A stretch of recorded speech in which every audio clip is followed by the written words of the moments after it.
everyone, and welcome. This is Susan Lopresti, and you are listening to the Susan Lopresti Wellness, Mind, Body, and Soul podcast.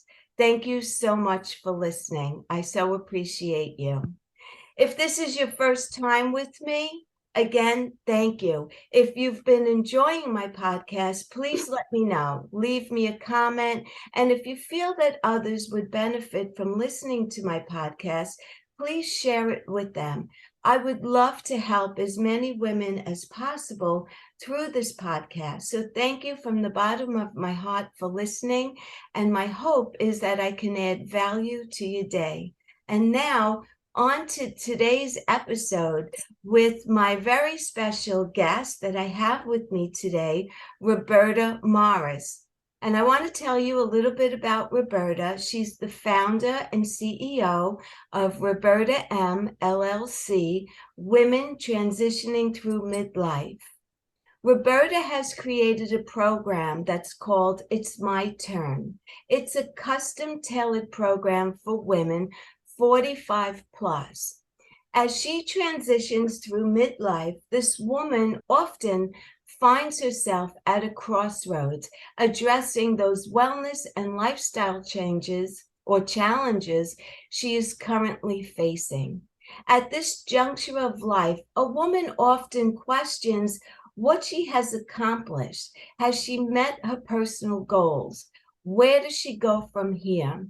Why is she no longer feeling the same health-wise, physically and emotionally? And how can she control those unfamiliar menopausal symptoms? So based on this, Roberta created a program that's built on 4 pillars of wellness: sleep, nutrition, stress and anxiety, and physical activity. Roberta's programs provide the tools and support needed to retake control of a woman's personal, physical, and emotional well-being. Roberta is also an ambassador advocate for the Alzheimer's Association. Roberta works with elected officials on behalf of Alzheimer's patients and their caregivers to raise awareness of this public health crisis. It also provides quality health care, continued research, and for ongoing support and enactment of legislation. I was most intrigued about Roberta being an ambassador advocate for Alzheimer's disease because it's a very personal topic for me myself. I have 4 family members that suffered with Alzheimer's disease, and I have actually tested positive for the disease myself. So I'm very intrigued with the work that Roberta is doing, and I'm so grateful for people like her who are taking an interest and bringing much needed awareness to this disease. I truly believe that through lifestyle and dietary changes, we can prevent or at least slow down the progression of Alzheimer's. And ultimately, I would love to say in my lifetime that we've eradicated this disease entirely. Is that wishful thinking? Maybe so. Let's hear from Roberta. Roberta, thank you so much for being here with me today. I appreciate you taking the time to come on to my podcast with me. Hi, Susan. Thank you for inviting me. Oh, you're very welcome. You're very welcome. So, Roberta, I have a whole bunch of questions for so long because, like I mentioned, I did have 4 family members that had Alzheimer's, so I've seen it firsthand. I see what it's like for the patient themselves, especially when they're beginning to notice that they're starting to lose their memory. Like I had one aunt who I noticed that she was always putting notes on Post-its, and she had Post-its all around her house to remind her of certain things. And it's such a scary time. Like I can't imagine what they're feeling, but I know from the person on the outside looking in, it was scary for me to watch that and to see three of my aunts that went through this, who were strong, vibrant women all their lives. And now they're just them in a shell. They're not themselves. So tell me why you became an ambassador and an advocate for Alzheimer's disease. Tell me about your own personal experience. Okay, my grandmother, when I was actually quite young, so it was a very long time ago, was diagnosed with hardening of the arteries in the brain, Okay. which at that time was not even considered to be a part of Alzheimer's. Both my parents worked full-time, so my brother and I became instant caregivers. And as a result of this personal family involvement, I watched the devastating effects this had upon my family, both emotionally and financially. Yes. There was no support. And when I say support, I mean outside of the family, even extended family, outside of our close-knit family, there was no support. There was no education, no medicine. Very little was known in the medical field at that time. There was no community. There was no one to talk to outside of our little shell. So this left a lasting effect upon me. And over the years, I followed the research and the results. And eventually they did discover that hardening of the arteries of the brain was just another form of Alzheimer's disease. When the time was right, when I was no longer a caregiver for various extended family members and my children were grown and living out of the house, I decided it was time for me to redefine myself.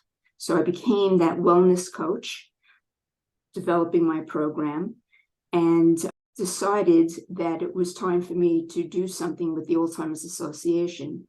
So I became a public policy advocate, eventually becoming an ambassador advocate for New York State Senator Charles Schumer.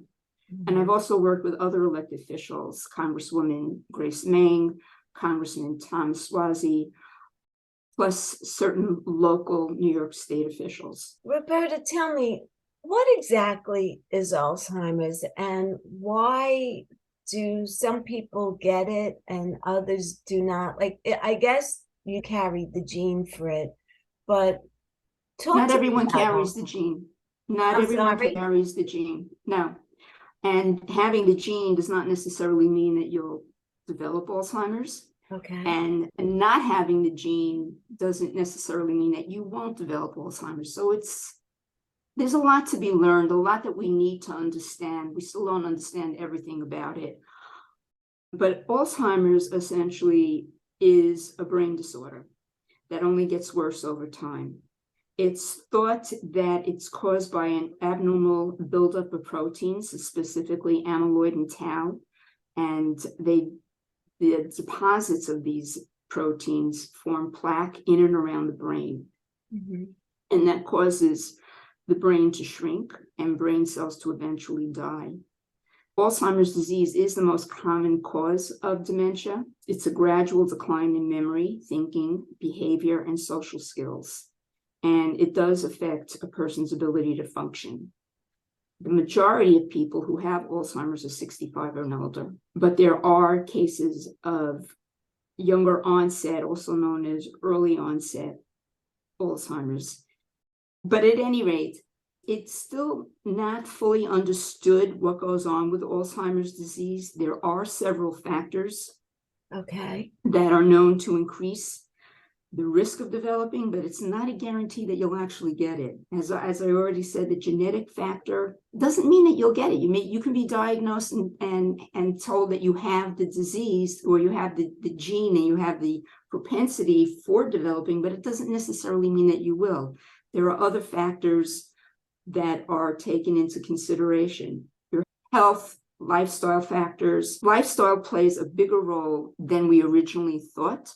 So by lifestyle, I mean diet or nutrition, your sleep, your physical activity, and the way in which you maintain stress and anxiety. And physical activity is actually a very big proponent, as is nutrition. They're very, very big factors. All of them, all four of these are actually four pillars of wellness, and they all play a significant role. But of them, those seem to be like the most important.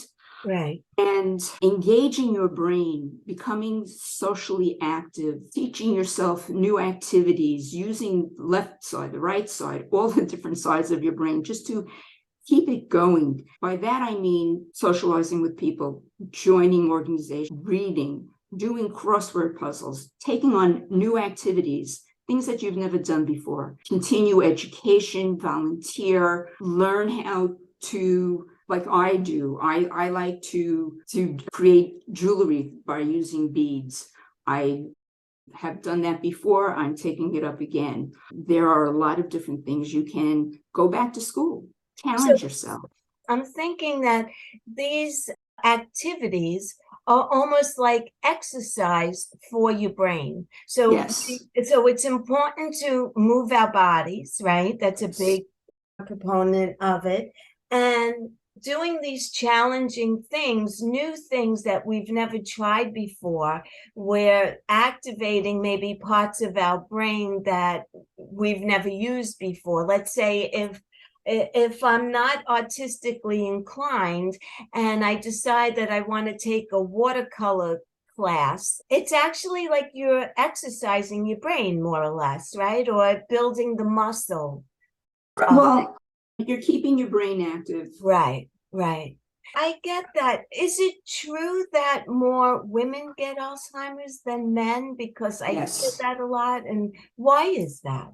Yes. Well, the feeling is that menopause, transition through menopause, has an awful lot to do with that. The estrogen is a key factor for protecting the brain, and women lose estrogen as they go through menopause.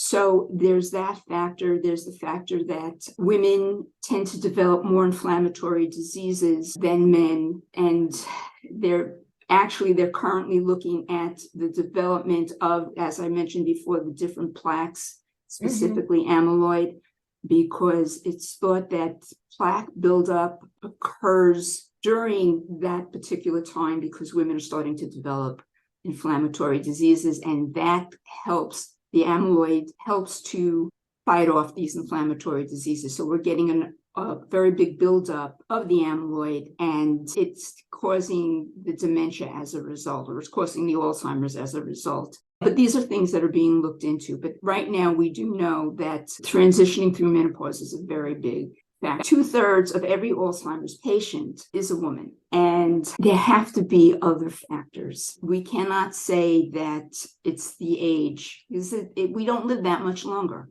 Right. And we tend to develop Alzheimer's at an earlier age. Alzheimer's actually can lay its foundations 20 to 30 years before it's actually diagnosed. So before you actually know that you have symptoms. The average woman is about 65 years old when the symptoms will begin to show. So if you do the math and you subtract it, it goes back to that same period of time. Right. Again, we don't know enough. We're still learning about it, but this is the thought is that it's going through menopause. Men do not lose a significant amount of hormones, not the same way that women do, especially not at the same age. There are other factors. It's not the fact that we are living longer. It's true we do. On the average, we do, but that's not the only reason why. So one thing, as you're talking to me about this, I'm going back and thinking about 3 out of 4 of my family members. They were all women, but 3 of them had jobs, and 1 of them was a stay-at-home housewife. Throughout their whole entire life, like they worked from when they were young until retirement years. So they worked a long period of their life, and yet they still developed Alzheimer's the same way that my aunt, who was a housewife, developed it. So, but none of them, by the way, had very big social lives. The ones that did go to work, they went to work, but they didn't have outside interest of meeting their girlfriends for dinner at night or going to see Broadway shows. Like they weren't active. They were very much homebodies. So even if they were in the workforce, they went to work and they came home.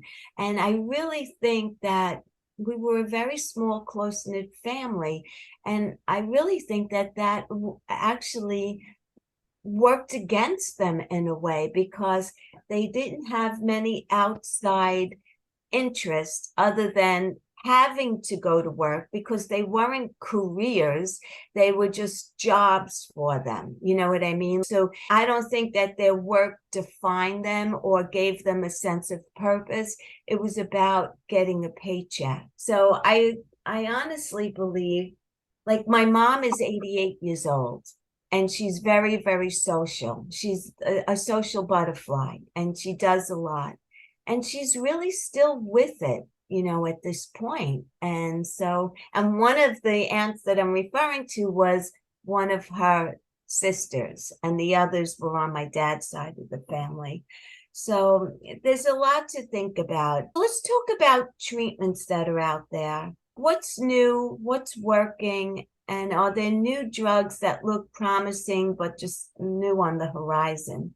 What's going on with that? Okay, so currently there is a treatment that has been FDA approved. It's called Leqembi, and it's a very expensive drug or treatment. If you're fortunate enough to be in a study research program or are able to afford the cost of it, because it is so expensive, you can have the drug. But most people cannot. Could I just interrupt you for a second there, Roberta?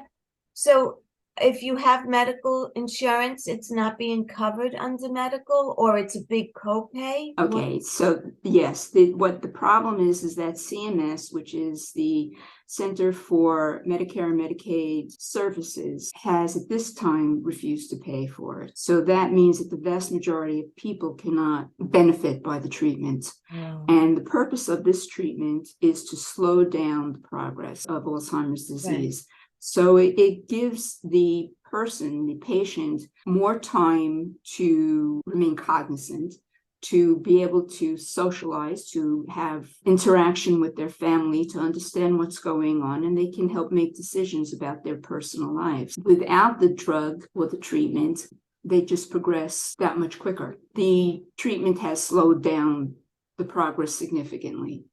We do not at this particular time know the full reason why CMS has refused to cover it. We have been holding rallies. Various politicians, and I should say many politicians, have been contacting and signing letters and trying to encourage CMS to change their outlook and attitude about this particular treatment. They've never done this with any other FDA-approved drug. So other diseases get the full benefits of whatever's been approved. Right. But for whatever reason, they are not covering the treatment, the Leqembi.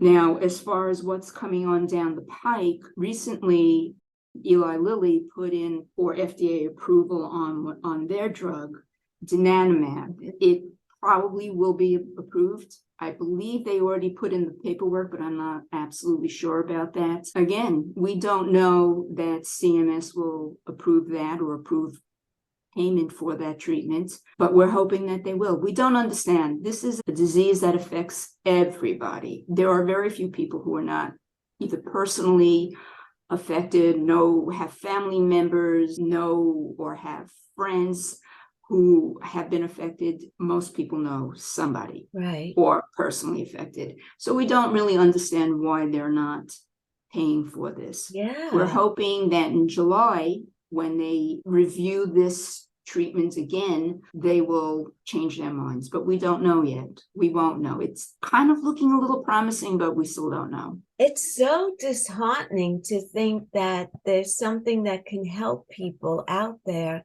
and it's only available to people who could afford it, which most people who are getting Alzheimer's are in retirement years. And so how do you expect them to spend their life savings on this drug? It's terrible.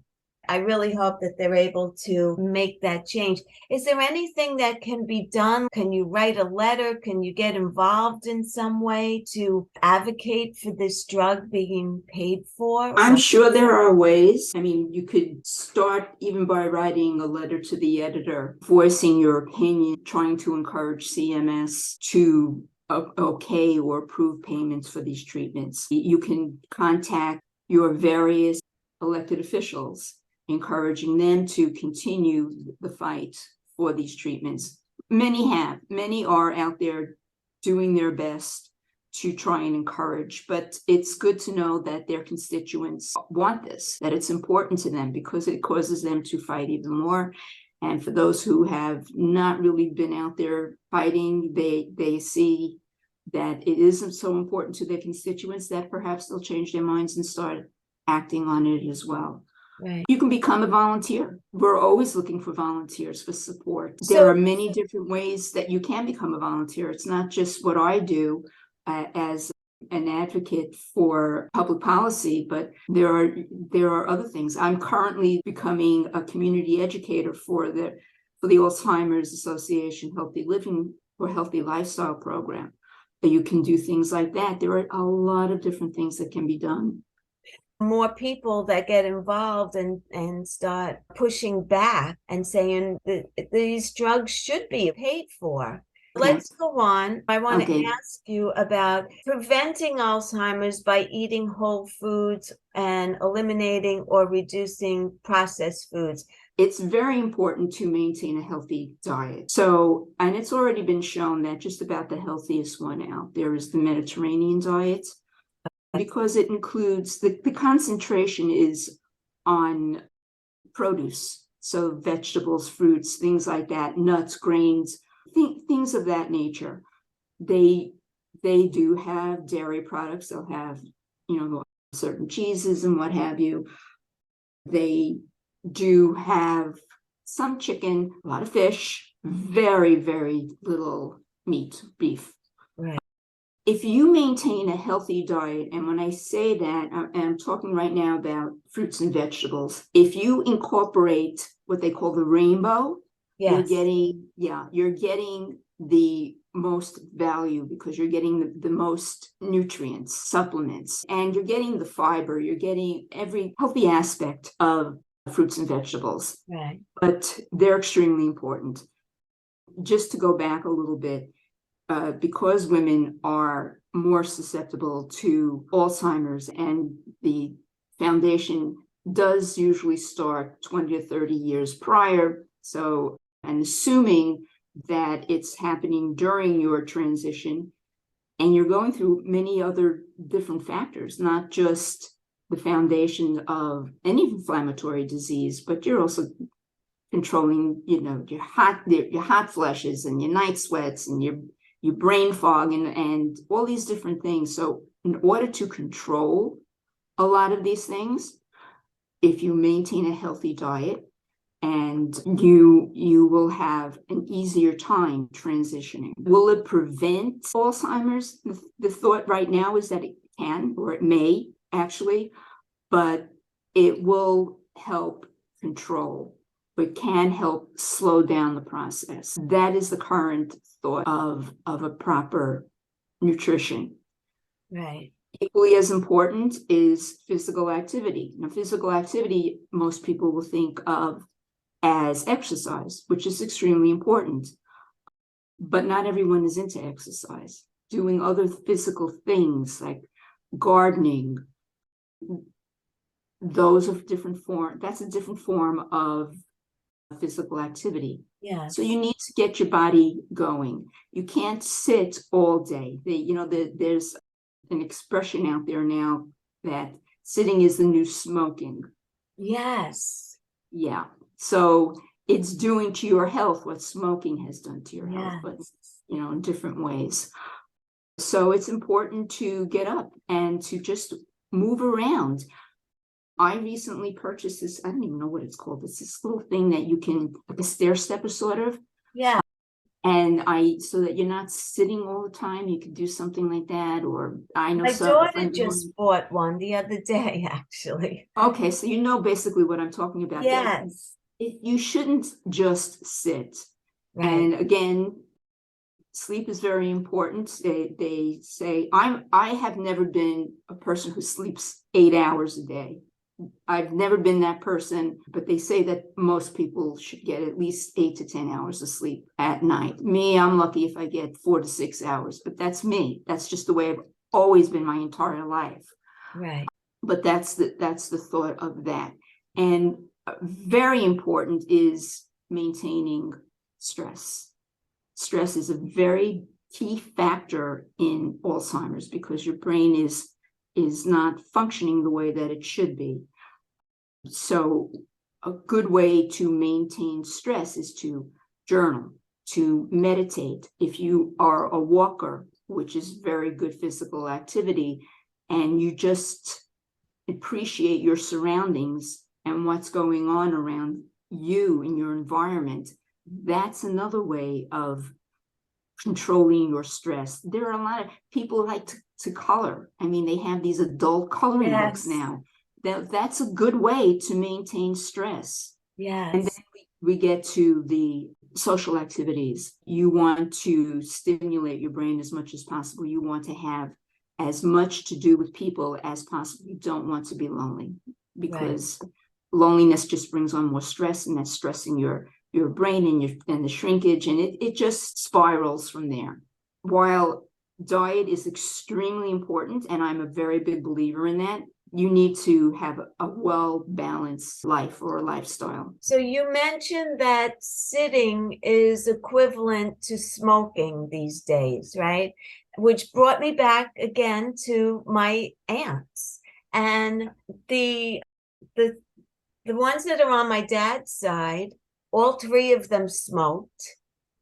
Two out of those three went to work, but their work was office work, so they were sitting all day, right?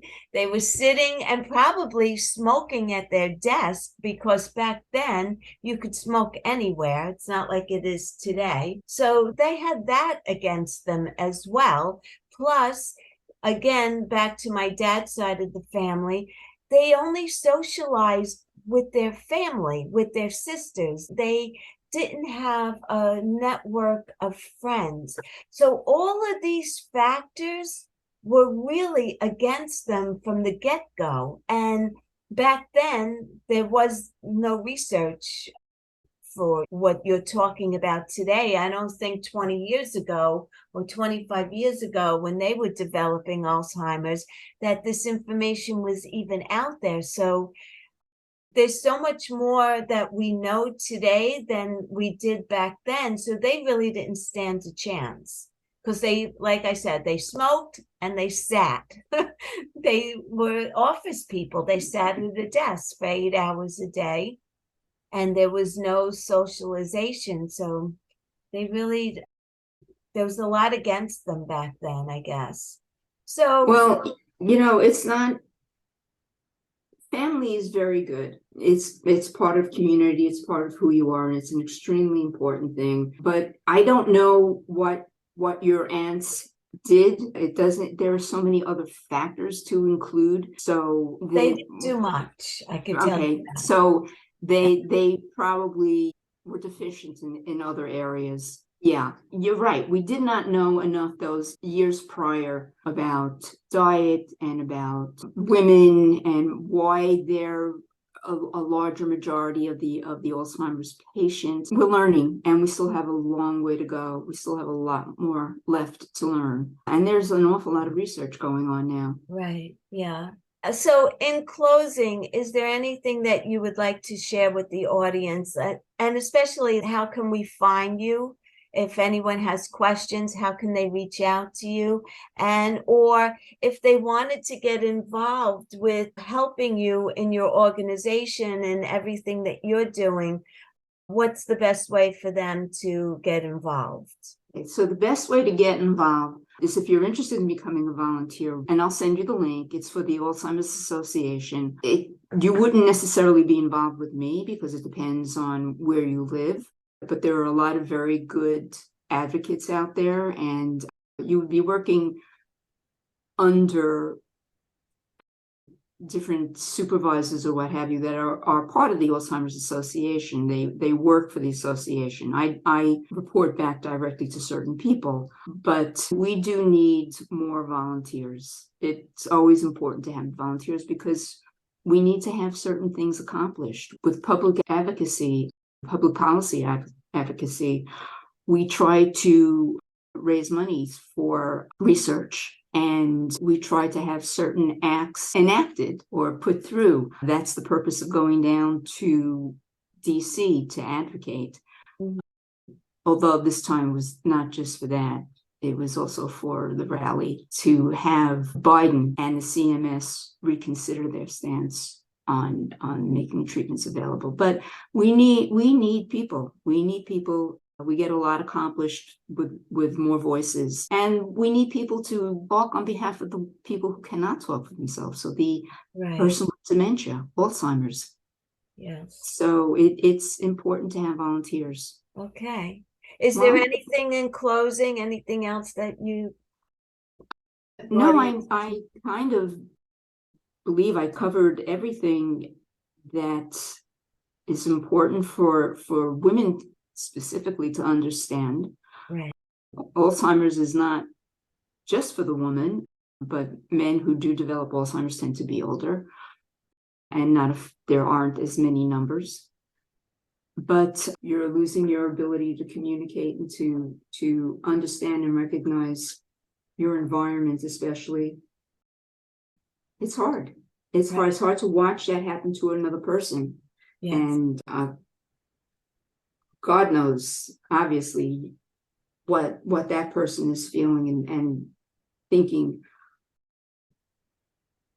Who knows? It's just really, it's a very devastating disease. I mean, and this is an aside, last year when we went down to DC for the forum, there's a couple who from New York State. The wife has Alzheimer's disease, and she's by her husband's side all the time. I saw her again this year. She spoke after her husband spoke at one of the meetings that we had, and I think this was for Senator Gillibrand, but I'm not positive anymore. And she spoke beautifully and very meaningful. It seemed as if she had full control of her mental capacity. Mm-hmm. And then we took a group picture. This was in the afternoon. We took a group picture at night, and she happened to be standing next to me. And I told her what a wonderful job she did. And she had no idea what I was talking about. None at all. Oh, yeah. Scary. So it's a very scary thing. Yes, yeah. Well, Roberta, thank you so much for being with me today. I really appreciate it.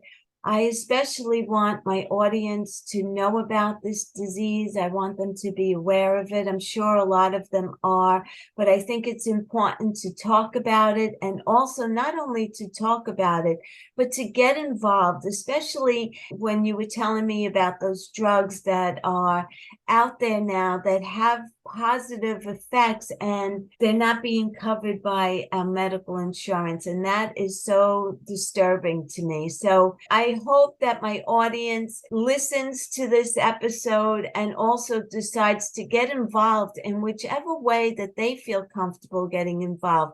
But I do want you to know that I will be providing a lot of information in the show notes. So please go back to the show notes, look at everything that I have, get involved, write letters, do whatever it is that you can to try and help to get this disease at least under control or slow down the progression of it in our lifetime. So I just want to thank everyone for listening today. I so appreciate each and every one of you. And until the next time, be well, stay happy, and bye for now. And Roberta, thank you so much again for joining. I really thank you for the opportunity, and thank you to your audience for listening. Thank you.